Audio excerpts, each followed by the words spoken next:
this session of Quest. My name is Eva Englert Jessen, and I am a recently ordained United Methodist deacon. And deacons are called to bridge the church and the world. So sometimes deacons work in local churches, sometimes they work outside of local churches, but their mission is always to bridge the church with what's happening in the world and what the needs are there.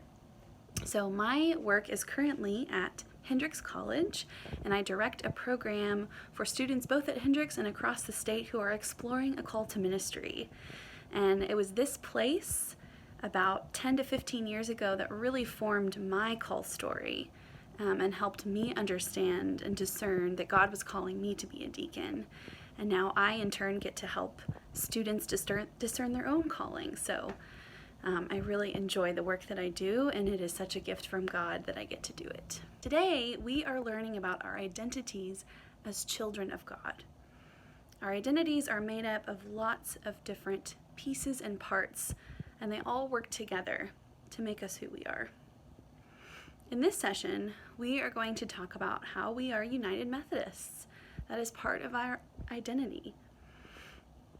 And we are all here with our friends from other United Methodist churches. We know that being a Methodist makes us part of this big family. But do we really know what it means to be a Methodist? Let's find out together. The Methodist Church has been growing and changing over hundreds of years. The United Methodist Church as we know it has been around since about 1968. And you will learn a lot more today and going forward about what United Methodists believe, especially when you go through confirmation. Today we will learn a little bit about the history of the United Methodist Church and what we are called by God to do as faithful people. First, we're going to watch a blast from the past 1984 video. It is silly, but it's fun and it's very informative. And it's a quick gallop through United Methodist history called Clay Ride. Now, this video was made in the 1980s, so you might hear some words described about people that we don't really use anymore. Like today we tend to use the words Native American instead of Indian, although you might sometimes hear both. You may hear other things like that throughout, and you are welcome and encouraged to talk about what those things are and how we use different words, and how throughout time, language changes. So I hope you enjoy the video. Well, back when our country was very young, John Wesley said, there's a job to be done. Young Francis Asbury said, send me. So they put him on a boat sailed across the sea. Now, he didn't know Tea Party was brewing and the American Revolution was stewing. By the time that the war was won, why, a brand new church had just begun. Right here in the U.S. of A. Freeborn Garrison rode for weeks all over the countryside, calling all the preachers to Baltimore for a Christmas conference. Asbury became a bishop, a new denomination was officially formed, and they called it the Methodist Episcopal Church. Well, there were three different groups in those early days, and they were going their own separate ways, started their own publishing houses, you see, to get the word out more effectively. There were Methodists, Episcopals, United Brethren too, and the Evangelical Association who would all get together on down the line. Guten Tag. Howdy do. Auf Wiedersehen. They just didn't know it right at the time. Well, the country was growing from shore to shore, and so were the Methodists, and what's more, they were traveling and preaching to the countryside, and all the ministers went on a circuit ride. Woo, that was tough. With rain and sleet and snow on horseback, you see. And when the weather got real bad, people used to say it was only fit for crows and Methodist preachers. And the spirit was moving in those early days, you know. Camp meetings all over the place, and churches started popping up everywhere. But the country growing like it did, there were problems too that couldn't be hid. Just look at the Indians in the situation the government sent them to a reservation. Yeah, some Methodists didn't like that at all. They marched right along with them on the Trail of Tears out west.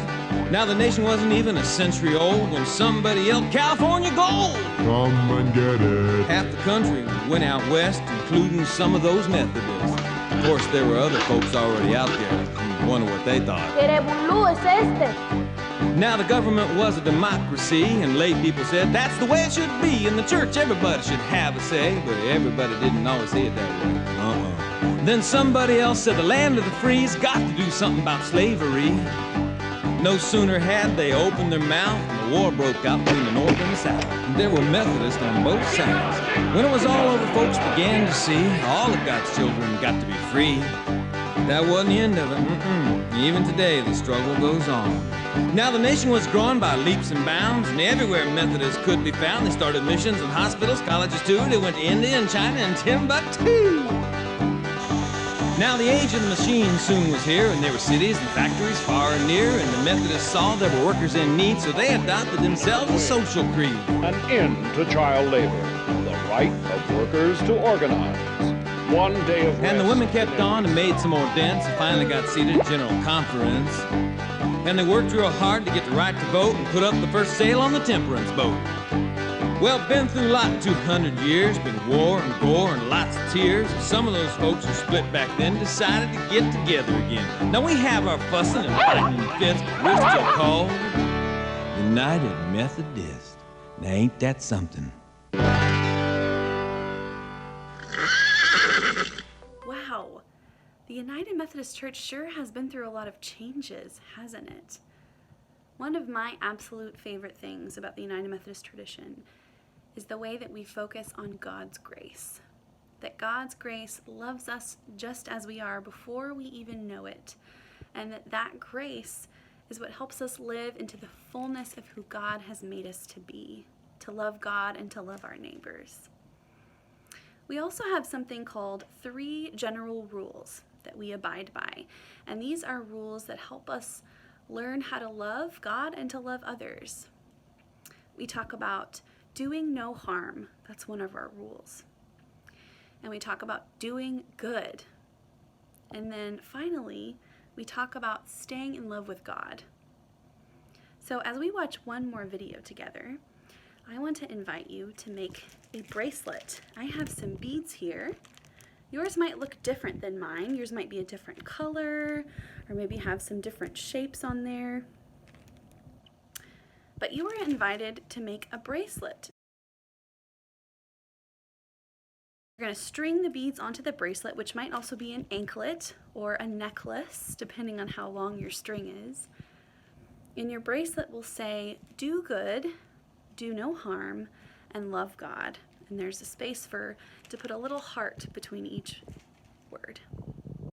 Hey, brother, looks like you're loading up on math calculators. But why? I'm planning to give these out at our next class meeting. It seems the members of our Methodist Society have forgotten the most basic rules for holy living. And just how will an abacus make a difference? They can count. 3 general rules. Oh, like stop, look, listen, or shake, rattle, and roll. No, brother. You know our general rules. Do no harm. Do good. Attend upon all the ordinances of God. Or, as I like to say, practice showing up for God. Count that on your abacus. Our rules equal guidelines that show we're serious about salvation. Brother, you can count on me to help you keep them accountable. I can do math and music, you know. In summary, 3 rules help us love one God and save many souls. I am so grateful to be on this quest with you today, this quest through United Methodist history, and this reminder that we are called to do no harm, to do good, and to love God. Will you pray with me? God, our Creator and our parent, thank you for our United Methodist family. Thank you for a community that binds us together with you and with one another. Help us to remember always and everywhere to do good, to do no harm, and to stay in love with you.